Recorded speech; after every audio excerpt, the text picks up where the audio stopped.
படம் நல்லா காமெடியாக இருந்துச்சுல. சூப்பராக இருந்துச்சுடா. நிற வேற என்ன பண்ணுறானே தெரியல. வீட்டுக்கு தானே போகிறோம், வா பார்த்துக்கலாம். சீக்கிரமாவே வந்துட்டேன்.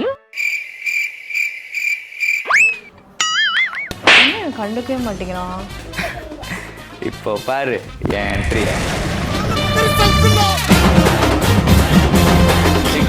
தாடா வந்துட்டேன்.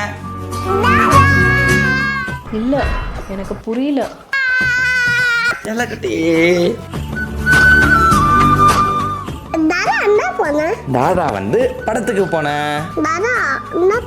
முஸ்தபா. ஆமா, ரொம்ப நாள் கழிச்சு நல்ல ட்விஸ்ட் அண்ட் டர்ன்ஸோட வந்த ஒரு காமெடி படம். இந்த படத்துல ஆக்டர் சதீஷ், சுரேஷ் ரவி, கருணாகரன், விஜய் டிவி புகழ் நடிச்சிருக்காங்க. எல்லாரோட பெர்ஃபார்மன்ஸும் செம்மையா இருந்துச்சு. ஃப்ரெண்ட்ஸ் அண்ட் கேங்காக போனால் செம்ம ஃபன்னாக இருக்கும். ஏன்னா நிறைய சீன் வந்து ரொம்ப ரிலேட்டபிளாக இருந்துச்சு. ஸோ இந்த வீக்கெண்ட் வந்து ஃப்ரெண்ட்ஸ் அண்ட் ஃபேமிலியோட போய் நல்லா சிரிச்சு ஜாலியாக என்ஜாய் பண்ணுற மாதிரி ஒரு படம் பார்க்கணுன்னு இருந்தீங்கன்னா கண்டிப்பாக இந்த முஸ்தபா போய் பாருங்கள்.